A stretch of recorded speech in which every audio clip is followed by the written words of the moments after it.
What is Roadmap RI? We go to GrowSmart RI to figure it out. I just came up with that one just seconds before the broadcast. I'm already patting myself on the back. That was pretty good. Lord, you like that one? Jess, you like that one? Nobody knows what Roadmap RI is other than the people who have been working on it. Yet it seems to be this massive suggestion to our General Assembly and other leaders that we should plan Rhode Island to look this way for the rest of our lives.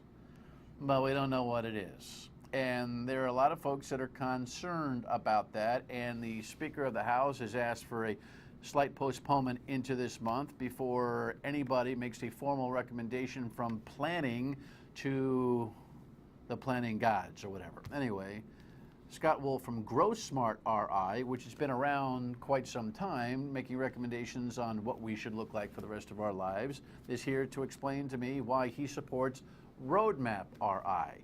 You got all that?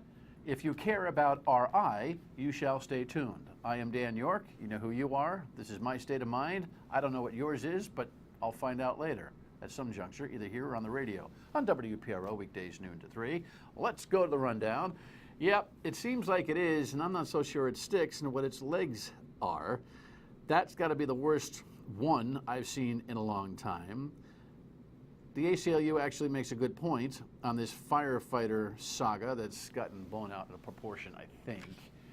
And it's a big night at the State House, or was about an hour ago. And of course, we want to check in with your state of mind. And some of the random stuff we use from your state of mind sometimes can make you chuckle. Tonight it may. So let us dig in to the rundown with item number 1. It is the new symbol, it feels like. Here is the headline. We now have Congress getting into the act. The Congressional Black Caucus had 4 representatives who brought this hands up, don't shoot thing to the table. Listen in. Hands up. Don't shoot. Is a rallying cry of people all across America who are fed up with police violence. The people in the streets are there to see that Michael Brown has not died in vain. Here's a problem with hands up, don't shoot. Most likely Michael Brown didn't have his hands up, nor did he ask not to be shot.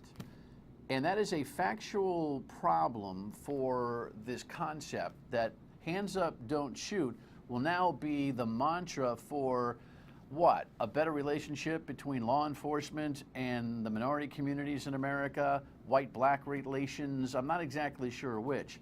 I had a very lengthy and provocative conversation with the callers on the Dan York radio show today on WPRO, and a very, very astute commentary, and a lot of African-American people chiming in as well, wondering the same thing. Can you legitimately mount a cause off a foundation of misinterpreted or misrepresented fact?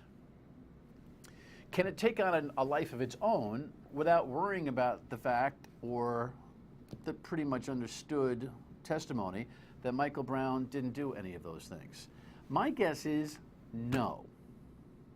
Because whether you're white or black, purple or orange, you kind of have that gnawing feeling in your gut when something just isn't right. Now, can the relationship between law enforcement and the community overall be better? Yes. Should we work on it? Sure. Are we going to get there fast by doing this? Hands up, don't shoot? I don't think so.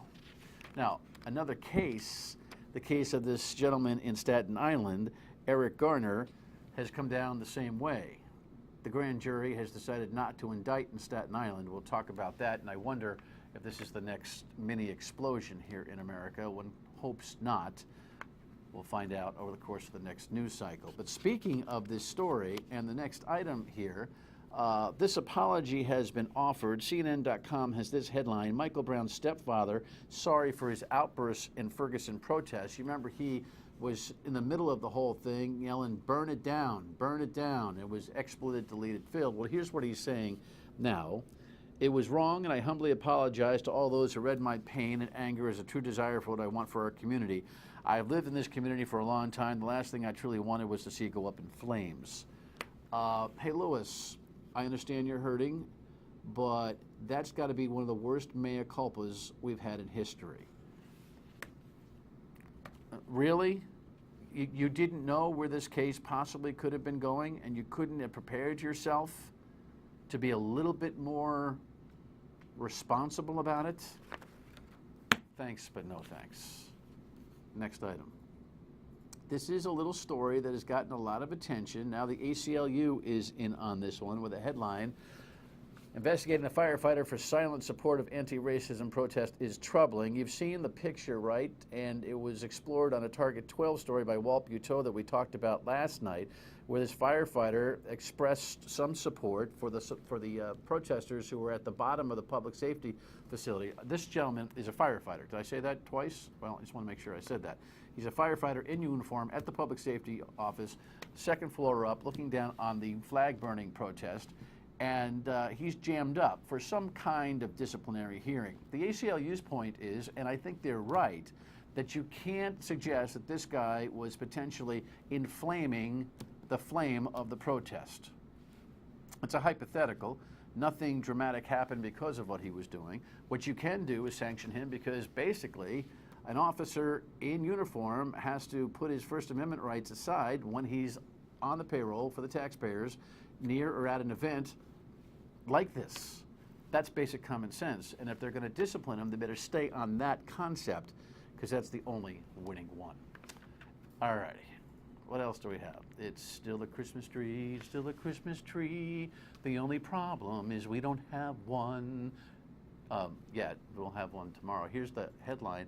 We got a media advisory today that the Secretary of State was going to turn on the Christmas tree and have a little party there at the State House. You remember that Ralph Mollis, God bless him, stepped in for Link Chafee last year because Chafee 3 years ago screwed up the Christmas tree situation by calling it a holiday tree, and all heck was breaking loose all over the place.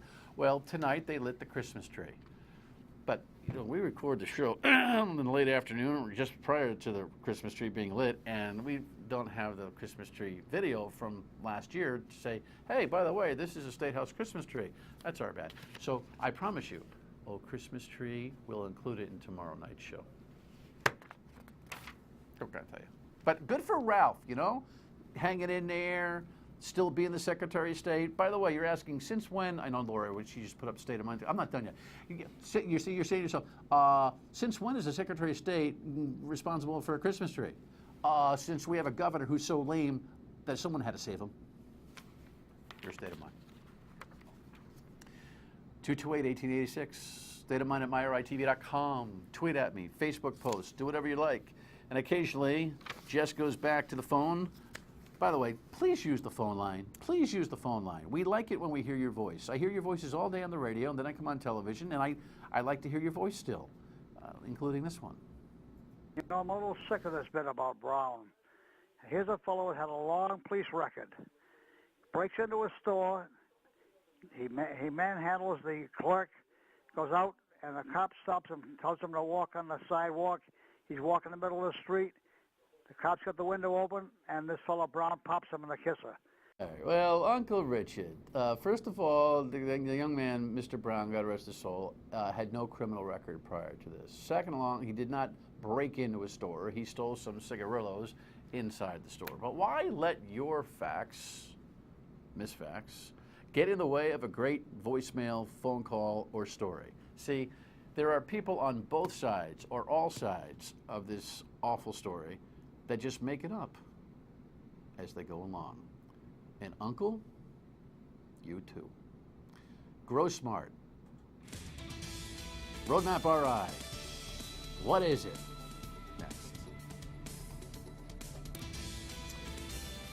All right, so there's been a whole plan that's been in the works, and public hearings have been held, and some people have had vast input, and some people are going, I don't even know what this is. And then when they found out it's like really almost ready to be offered as a real plan, some people said, stop! This is the worst thing that could ever happen to Rhode Island. And I'm just trying to figure the whole thing out myself. Here, back in November on this illustrious broadcast, we had the folks from these high-level planning positions in the state come talk to us about this thing called Roadmap RI, believe it or not. So they weren't particularly hiding. Here's Jeff Davis, one of the planners, telling me what this is all about, sort of.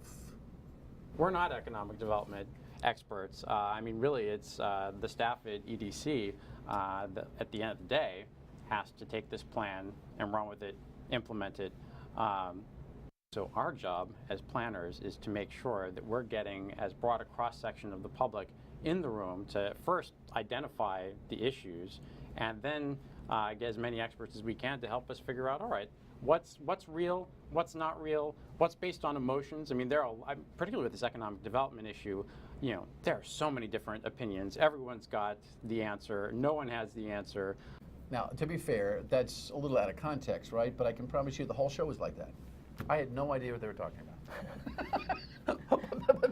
Maybe Scott does. Welcome. Thank you. Scott It's good Wolf to be here runs again. GrowSmart RI, which has not been hiding, which has been a well-established organization that has been around for how long now? 17 years. 17 years, and you're a former legislator, right? Well, no, Okay. I aspired to be a federal legislator. I ran for the U.S. House a couple times. okay. I did work for Governor Sondland for 4 years as a senior policy Guy. staffer Yeah, for him. well, so I mean, you get this wonky stuff real good, and you have a lot of thoughts about how this place ought to look and grow, and that's good. So you've been advocating from your position. Where does GrowSmart? I know that GrowSmart RI likes the Roadmap RI We do. process, Yes, we do. and the plan itself. Yes, we You think do. it's a balanced, fair, and very informative, well-researched plan. It's a menu of choices for the state. It's not a set of laws. It's not a set of regulations, and I think that's one of the misconceptions that's out there, that this is a set of mandates, laws, regulations, and that immediately life is going to change, and it's a set of suggestions. It's a framework. Yeah, well, frameworks offer foundation for legislation. They do, for and we law. hope this does do that, All right. absolutely. So absolutely. if I wanted something between a bumper sticker, a billboard, and a slogan, you would say that Roadmap RI is producing what? It's producing recommendations for how we improve our business climate, for how we take better advantage of our physical, cultural, historic, and locational strengths. It's talking about making recommendations about how we improve our workforce, how we improve our workforce training system, our education system. It's talking about how we have better infrastructure that will be more attractive to existing and new businesses. It's talking about a lot of nitty-gritty stuff like that. All right, well, one of the things that's caused people a lot of alarm is that they think it's more or less a social engineering project brought down by liberal folks out of housing and urban development who've paid us to be guinea pigs to create this socialistic world. More or less, that has been what it's like. And here's Mike Stenhouse from the Rhode Island Center for Freedom and Prosperity, who weeks ago talked about how he thinks it's a non-economic development policy. Hold on, listen to this, Scott. Okay. The bait and switch was this was supposed to be an economic development plan, which is fine. The state should have a good economic development plan. What happened was, along the way, the plan got hijacked by what we would call radical social equity advocates, and it turned into nothing but a social equity plan. There's no economics in it. Talk to me about that. That's just not true. There's a lot of economics in here. There was a business group that was assembled by Rhode Island Foundation and Commerce RI, a set of business leaders, 200 in all, to provide over a series of 12 different discussions, input as to what should be the priorities for the state economically going forward. They produced 99 recommendations, almost 100.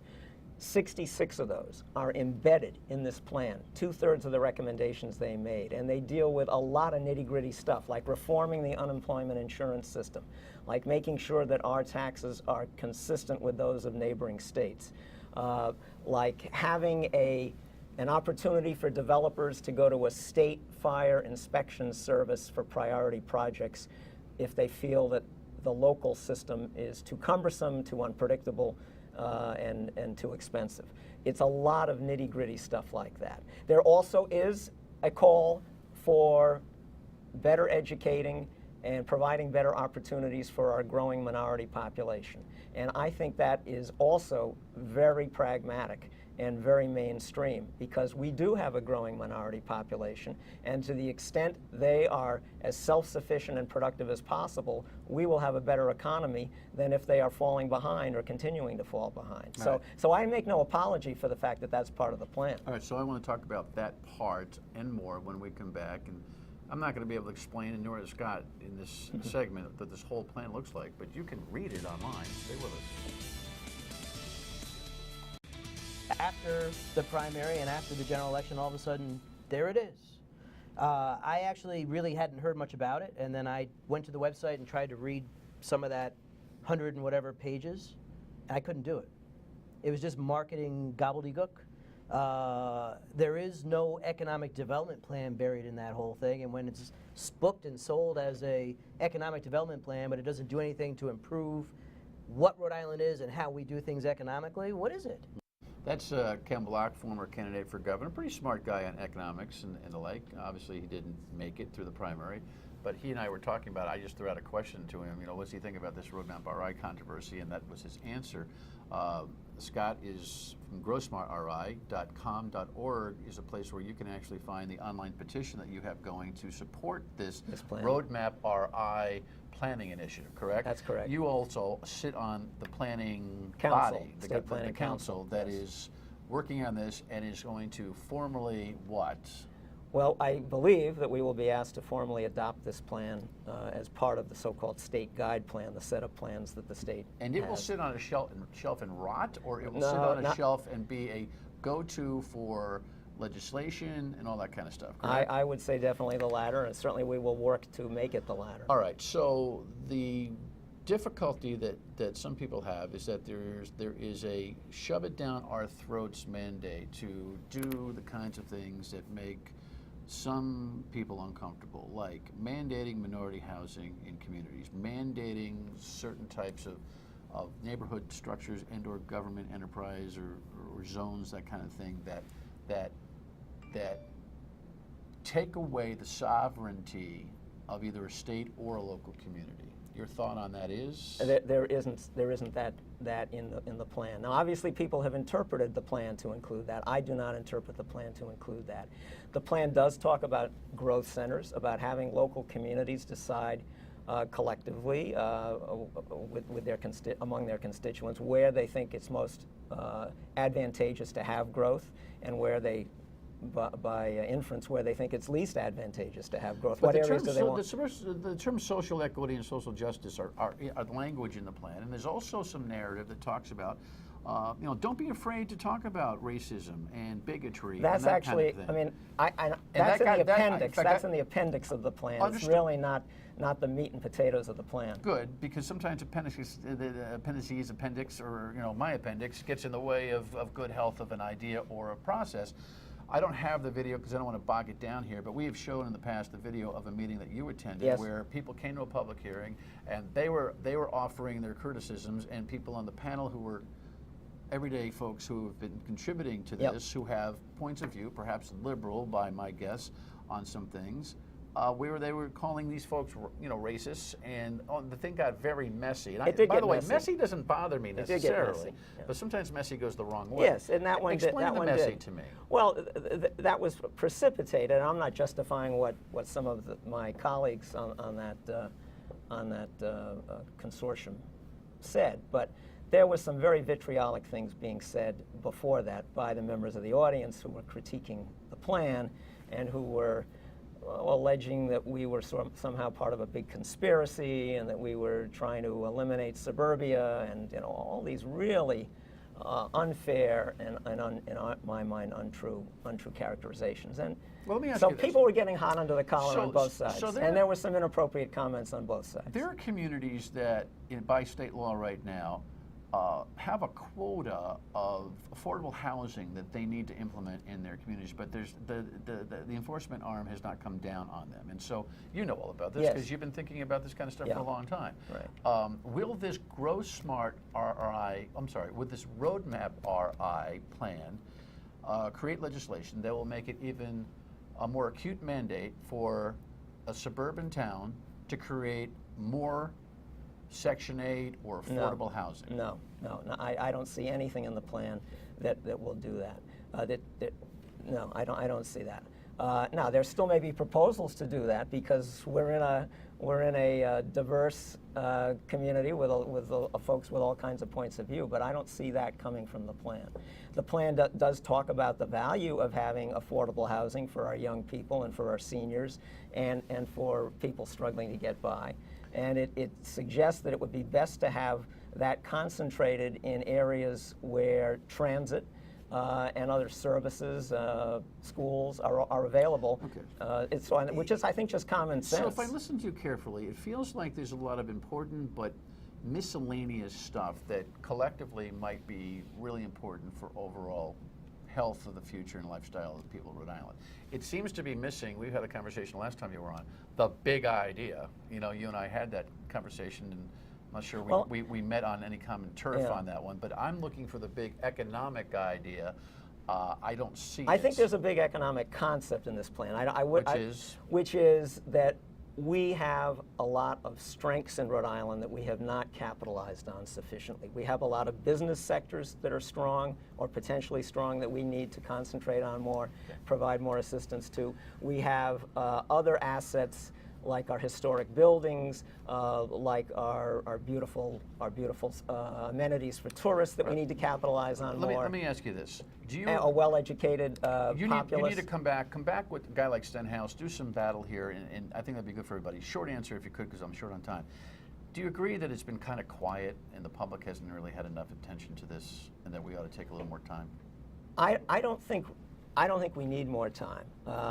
And I think that we need to get on with the process of jump-starting our economy. And I think that the ideas in here are well vetted, they're well researched, and there is a menu for people to choose from. Come back. GrowSmartRI.org plus. Stay tuned. More on Roadmap RI on WPRO tomorrow at noon, and here at 7:30 tomorrow night, the story of a life reformed. I think you'll enjoy it. Thanks for watching. See you tomorrow night at 7:30. Good night.